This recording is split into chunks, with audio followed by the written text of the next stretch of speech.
Hello everyone, welcome back to my channel insight law. आज हम आए हैं आपके सामने कॉन्ट्रैक्ट का सेकेंड लेक्चर लेकर, जिसमें कि हम बात करने वाले हैं एसेंशियल एलिमेंट्स ऑफ कॉन्ट्रैक्ट की। पिछली वीडियो में हमने ये देखा था कि कॉन्ट्रैक्ट क्या होता है, क्या डेफिनेशंस में हमें बताया गया है, कब कॉन्ट्रैक्ट एक्ट आई थी।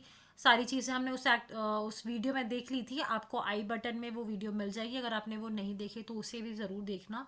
अब हम बात करने वाले हैं असेंशियल एलिमेंट्स ऑफ कॉन्ट्रैक्ट की। ठीक है, जब हम कॉन्ट्रैक्ट बनाते हैं तो क्या वो ऐसी बेसिक चीज़ें हैं जो कि हमें चाहिए ही चाहिए, उनके बिना तो देखो काम होगा नहीं। ठीक है, तो पहले सेक्शन 10 में जो है हमें एसेंशियल्स के बारे में बताया गया है कि जो भी कॉन्ट्रैक्ट बनता है, ठीक है, उसमें हमेशा पार्टीज का फ्री कंसेंट होना चाहिए। फ्री कंसेंट यानी कि पार्टीज अपनी पूरी स्वयं इच्छा से जो है कंसेंट देंगी, अपनी मंजूरी देंगी। इसको डिटेल में हम फ्री कंसेंट की एक वीडियो आएगी वहां पढ़ेंगे। पार्टीज कॉम्पिटेंट होनी चाहिए। ठीक है, इसके लिए आपके हमारी एक और वीडियो आएगी with the name of capacity to contract. ठीक है, कोई भी व्यक्ति जो कॉन्ट्रैक्ट कर रहा है वो 18 वर्ष की एज से ज़्यादा का होना चाहिए, यानी कि एक मेजर होना चाहिए, साउंड माइंड का होना चाहिए, और ऐसा कोई व्यक्ति ना हो जिसको लॉ ने प्रोहिबिट कर रखा है कि या डिस्क्वालीफाई घोषित कर रखा है कि आप इस इंसान के साथ ये कॉन्ट्रैक्ट नहीं करोगे। तो ये बहुत डिटेल में विद रेलिवेंट केस लॉज हम वहाँ पढ़ेंगे। अभी हमें बस समझ में आ गया है कि कॉम्पिटेंसी क्या है। उसके बाद हमने कंसिडरेशन देखा था कि पैसों का लेन देन जो होता है एक कॉन्ट्रैक्ट में वो लॉफुल होना चाहिए। जो आपका मोटिव है जिससे कि आप ये एग्रीमेंट या कॉन्ट्रैक्ट बना रहे हैं वो लॉफुल होना चाहिए। और ऐसी किसी भी एक्ट के लिए आप कॉन्ट्रैक्ट नहीं बनाओगे जो कि लॉ ने आपको यानी कि मना करा हुआ है। कानून, हमारे लॉज मना करते हैं, दे आर डिक्लेयर्ड वॉइड, कि आपको ये काम नहीं करना है। ठीक है, तो एक बार रिवाइज कर लेते हैं। लास्ट क्लास में जो हमने देखा था, हमने देखा था ऑफर के साथ जब एक्सेप्टेंस आती है तो वो प्रॉमिस बन जाती है। जो ऑफर लेकर आता है वो प्रॉमिसर कहलाता है, एंड जो एक्सेप्ट करता है वो प्रॉमिस ही कहलाता है। जब इसके साथ कंसिडरेशन आता है, मैगजीन देखी थी quid pro Q, something in return, तो ये एग्रीमेंट बन जाता है। और जब ये एग्रीमेंट एनफोर्सिएबल बाय लॉ होता है तो ये कॉन्ट्रैक्ट बन जाता है। सेक्शन याद करने बहुत जरूरी है, सेक्शन याद करने मत भूलना। यहाँ पे ना ये भी बी में ही है, प्रोमिसर और प्रोमिसी सी में बताया गया है। 2D में आपका कंसीडरेशन है, 2E में एग्रीमेंट, एंड 2H में आपका कॉन्ट्रैक्ट है। ठीक है, तो सबसे पहली जो एसेंशियल कंडीशन है एक, वो हम ये देखेंगे कि जो ऑफर है वो बहुत क्लियर शब्द में आना चाहिए, डायरेक्टली जो है ऑफरी के पास जाना चाहिए, प्रॉपर एक्सेप्टेंस होनी चाहिए, और उन दोनों के ये इंटेंशन होने चाहिए कि वो क्या करेंगे, लीगल रिलेशनशिप बनाना चाहते हैं, ये उनका इंटेंशन है। सपोज आपका दोस्त और आपने एक प्लान बनाया कि संडे को शाम को एक रेस्टोरेंट में जाके मिलेंगे, कॉफ़ी वॉफ़ी पियेंगे। ठीक है, आप वहाँ पहुँच गए, कैब से गए, आप आपका दोस्त वहाँ आ नहीं पाया, तो क्या आप इसमें आप कॉन्ट्रैक्ट क्या था, क्या ये क्या आप उसके ऊपर केस कर सकते हो? नहीं। क्यों? क्योंकि यहाँ पे आप दोनों ने के ही मन में जो है लीगल रिलेशनशिप बनाने का कोई भी इंटेंशन नहीं था। जो आपके डोमेस्टिक एग्रीमेंट्स होते हैं या जो हम फ्रेंडशिप में बना लेते हैं, ये सब जो है हमारे एग्रीमेंट्स ही होते हैं, कॉन्ट्रैक्ट नहीं बनते हैं। क्यों?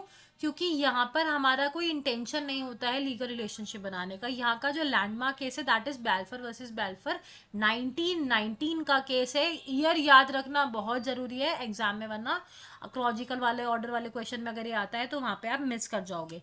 बेल्फर वर्सेस बेल्फर 1919 का केस है ये। ठीक है, in case of commercial agreements the law presume that the parties had the intention to create legal relations. जो आपके कमर्शियल एग्रीमेंट्स होते हैं वहां पर जो है आपका कॉन्ट्रैक्ट पूरा कंप्लीट कॉन्ट्रैक्ट होता है। क्यों? क्योंकि वहां पर आपका इंटेंशन है लीगल रिलेशनशिप बनाने का। ठीक है, आपका कंसिडरेशन हमेशा लॉफुल होना चाहिए, इमोरल या किसी भी पब्लिक पॉलिसी के अगेंस्ट नहीं होना चाहिए। कैपेसिटी हमने देखी है, दैट इज मेजर होना चाहिए, साउंड माइंड का होना चाहिए। ठीक है, और डिस्क्वालिफाइड बाय लॉ नहीं होना चाहिए, डिस्क्वालिफाइड बाय लॉ नहीं होना चाहिए। ठीक है, चलो आगे बढ़ेंगे। अगर आपने हमारा टेलीग्राम चैनल ज्वाइन नहीं करा है तो कमेंट बॉक्स में या डिस्क्रिप्शन में आपको लिंक मिल जाएगा, वहाँ से ज्वाइन कर लेना। PDF में वहाँ पर अपलोड कर दूंगी। ठीक है, चलो सेक्शन 11 जो हम ये मैं बता रही हूँ ना आपको, मेजोरिटी और ये वही कॉम्पिटेंसी हमारी डिटेल में सेक्शन 11 में बात करी, जिसकी हम वीडियो देखेंगे। जाने पे ये क्लियरली है कि भैया एज मेजर होना चाहिए, साउंड माइंड का होना चाहिए, डिस्क्वालिफाइड बाय लॉ नहीं होना चाहिए। इतना ही समझो इस चीज़ को। अभी जब हम डिटेल्ड वीडियो देखेंगे वहाँ पे रेलेवेंट केस लॉस भी देखेंगे कि अगर कोई माइनर कॉन्ट्रैक्ट कर देता है तो वहाँ पे क्या हो जाता है। तो लीडिंग केस लॉ है वहाँ पे धर्मोदास घोष वर्सेस वोहबरी बीबी। अभी जो नेट हुआ था ये 2024 दिसंबर वाले अटेम्प्ट जो दिसंबर अभी जनवरी में हुआ है 27 तारीख को, उसमें दामोदर दास घोष वर्सेस मोहबरी बीबी वर्सेस दामोदर दास घोष का क्वेश्चन भी आया था। तो that was a PYQ for UGC net. ठीक है, चलो। फ्री कंसेंट क्या होती है? जब कोई भी पार्टी अपनी कंसेंट जेन्युइन वे में देती है एंड वो अग्री करते हैं किसी चीज के लिए सेम सेंस में, उसको हम कहते हैं कंसेंट।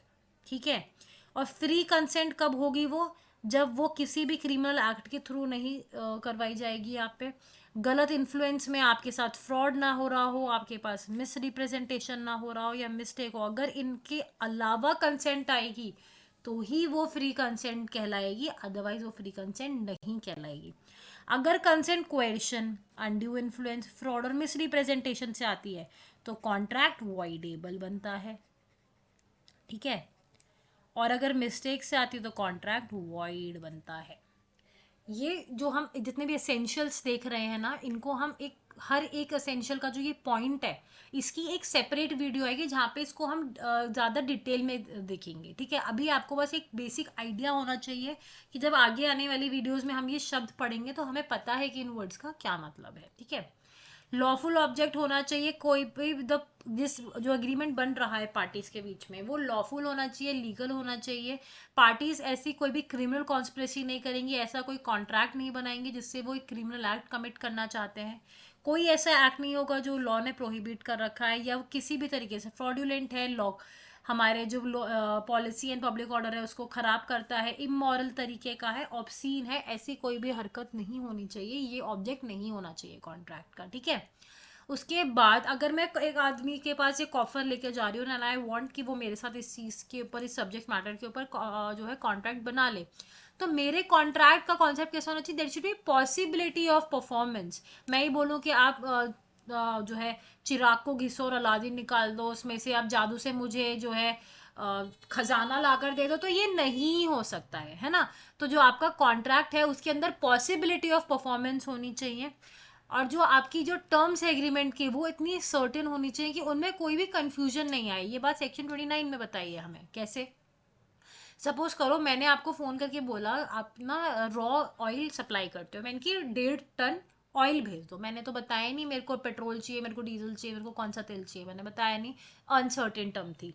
ठीक है, ऐसे ही मैंने सपोज करो मैंने एक इंटीरियर डिज़ाइनर हायर करा, उसको 5 लाख रुपए दिए और बोला ultra modern decorative drawing room या किचन बनाओ मेरे लिए। उसके हिसाब से जितना भी अल्ट्रा मॉडर्न था उसने बना दिया। बट ज़रूरी नहीं है ना कि उसका अल्ट्रा मॉडर्न और मेरा अल्ट्रा मॉडर्न सेम होगा, तो दैट्स नॉट इम्पॉर्टेंट। तो इसीलिए जो आपके टर्म्स होने चाहिए एग्रीमेंट के, दे शुड बी सर्टेन और उनमें कन्फ्यूजन वाली कोई चीज़ नहीं होनी चाहिए। ठीक है, कोई भी आप ऐसा एग्रीमेंट नहीं बनाओगे जिसको लॉ ने जो लॉ से एनफोर्स ना हो पाए या फिर वो किसी भी तरीके से इलीगल है नेचर में, ये नहीं होगा कभी भी। ठीक है, उसके बाद अगर कोई कॉन्ट्रैक्ट, देखो वैसे तो ओरली भी बन जाते हैं, रिटर्न में भी बन जाते हैं, कोई दिक्कत नहीं होती, लेकिन अगर लॉ में किसी तरीके से ये बताया गया है कि कुछ तरीका बताया कि ये तरीके के कॉन्ट्रैक्ट ऐसे ही बने, जैसे आप प्रॉपर्टी खरीद रहे हो एंड आप उसकी रजिस्ट्री करवा रहे हो। ठीक है, तो वो ओरली नहीं हो सकती ना, आपको रिटर्न में ही करानी पड़ेगी। देयर इज अ सर्टेन तरीका बताया गया है कि रिटर्न में होनी चाहिए, ऐसे अटैच होनी चाहिए, ये सारी चीज़ें अटेस्टेशन उस तरीके का होना चाहिए। अगर लॉ में कोई चीज़ ऐसे बताई गई है, प्रिस्क्राइब करा गया है कि आप ये वाला कॉन्ट्रैक्ट इसी तरीके से बनाओगे, तो आपको वो फॉलो करना पड़ेगा। अदरवाइज आप ओरली या रिटर्न में बना सकते हो अगर किसी भी तरीके की कोई गाइडलाइंस नहीं दी गई है। सो आई होप आपको ये कॉन्सेप्ट क्लियर हो गया होगा। If you are new to this channel please subscribe, video को लाइक करना मत भूलना।